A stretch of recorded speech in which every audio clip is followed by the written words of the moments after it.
This speaker has been recorded at an online meeting of Addictive Eaters Anonymous. You can email us at contact@aeainfo.org. Alan, would you like to share your experience, strength and hope with us tonight, please? Thanks, Claire. Good evening, everybody. My name's Alan and I am an addictive eater. Gosh, wow. I'm so grateful today to be free from the obsession of the food, from the sugar, from the way that my destructive eating was slowly eating away at me. But more than anything, my gratitude today is I'm free from that obsession of having to make life suit me. The freedom from the thinking, the freedom from the fear, freedom from actually just having to force life to suit me, and the only way that I could actually live it while I was in my own thinking. I first came to AEA with my belief that the food that I was eating and the sugar that I was having was a manifestation of another addictive behavior that I was never going to get free of until I actually was prepared to give all of it up, until I was actually prepared to give up all of my addictive behaviors, anywhere that my brain would go to give me an easy solution to the real problem. And I came to realize, while I've been in AEA, I've come to realize that in actual fact, food was my memory of the first substance that I ever took to change the way that my brain worked, to numb the feelings, to make life just that little bit better. And at first, you know, I was only 7 years old, but remembering it is quite plain. And what I found after that was I didn't have control over the food because it was obviously put in front of me at 7 years old. You know, there was an occasional treat, but I wasn't in any way, shape and form spending the money. So my addictive behaviors turned to other areas to get that relief, to get that freedom from the pain of everyday life. And I would go to any lengths, even as a child, to make life easy, I would not go to school. I would give up any effort I had in anything. I would not challenge anything. I would be totally dishonest with people. I would take from anybody anything that helped me make my life easier. I couldn't live it. You know, I just couldn't live my life. I was either living in a high or living in a low, never able to live life on life's terms as a simple solution. You know, while I was in my own thinking, my head was full of my own garbage. It was full of insanity. And whenever things got too much, all I did was turn to the food and turn to the other addictive behaviors. The addiction with food actually came back when I started to earn my own money and I started to have that little bit of freedom over my own decisions. Once my own decisions started with food again, then it went absolutely mad. And I kind of slowly but surely over the years, you know, the sugar became more of a problem,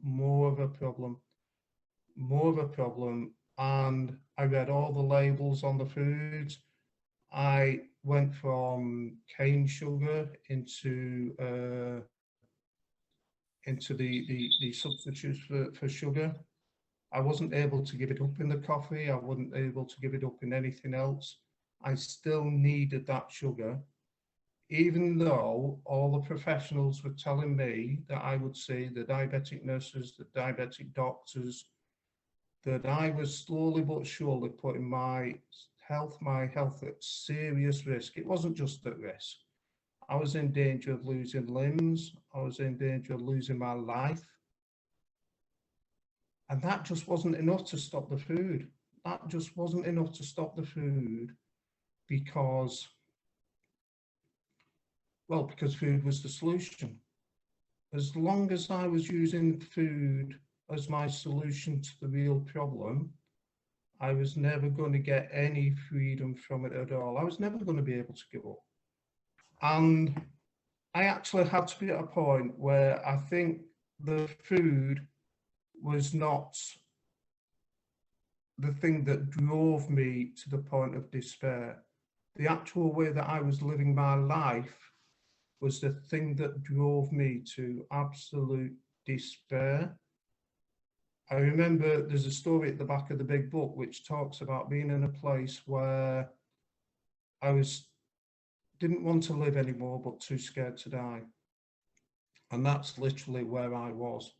Literally where I was I knew that if I was making my own decisions in life, if I was trying to live life on my terms, then I was either going to die or I was going to spend a long time in prison. And that's when I gained a new sponsor in a different fellowship. And it became very quickly clear to me that I was never going to get sober from any of it, and I was never going to get any of the promises of the program until I actually surrendered all of my addictive behaviors, absolutely everything that I could use to alter my mind. I had to be willing to give up. I couldn't keep any of it. And what actually happened was that sponsor started to share with me little things about actions that needed to be taken. So he started to share about not actually, when the obsession of self came in, when I wanted to make things life easy, I was told to take action on that and reach out and be of service to other people, to help other people.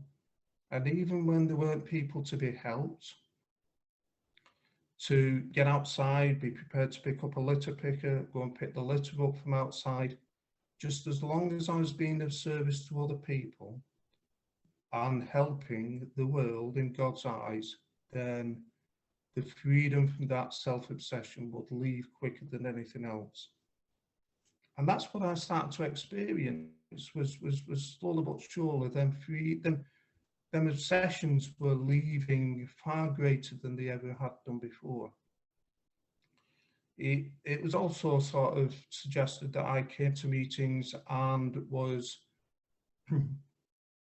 sharing about the solution in meetings, not actually sort of getting present. The real recovery in this program is made in them personal relationships, personal phone calls, actually being prepared to be on the phone to sober members, the ones that I'd always been scared of, and sharing with them what is honestly really going on in your head.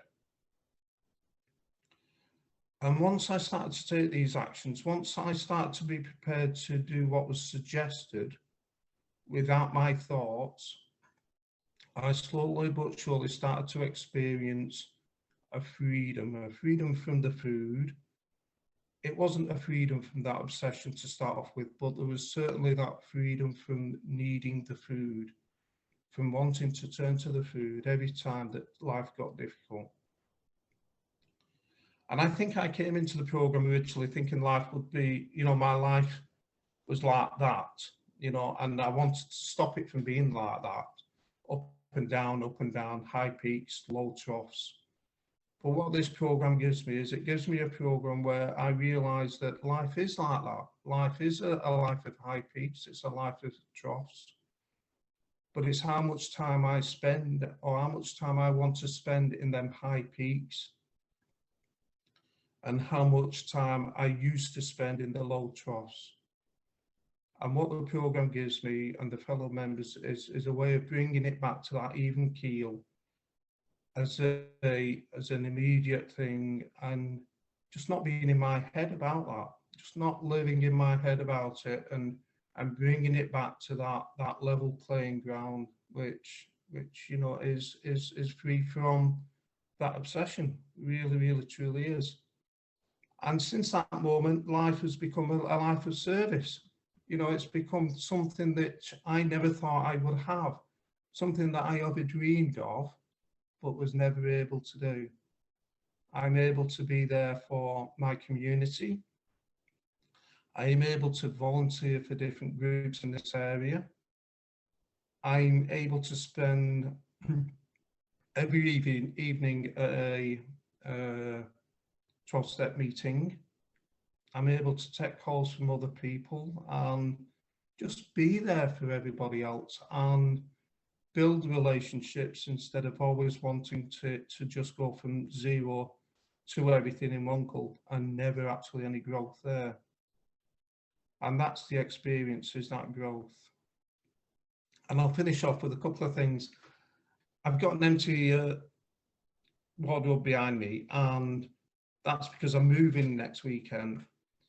And I'm moving on Friday the 13th, which, you know, if you'd have suggested to me in addiction that I would move on Friday the 13th, that would never happen. But today I know that, you know, it will be fine. It will be absolutely fine in God's world. As long as I'm living in God's world and doing God's will, then things will be fine. And I bless God today that He always sends me reminders of how insane my thinking can be when I'm doing it for myself. A couple of weeks ago, I was very fortunate enough to be able to watch Les Miserables at the theatre. And, you know, it was a beautiful production, but halfway through the first half, a young couple in front of me got up and they left the actual theatre about 3/4 of the way through. And my head wanted to go into judgment. It wanted to judge them for leaving.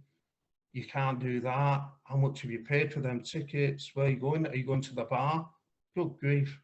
You paid a lot of money just to go to the bar. Would you rather be drinking alcohol? And at the interval, they returned. And anybody who doesn't know it, there is a young girl in the first half of the show who's singing on stage, a young girl called Cosette.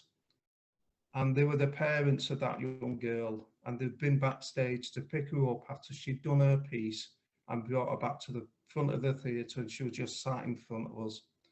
And I was just able to laugh at my own thinking, just the absolute craziness that goes on in my head.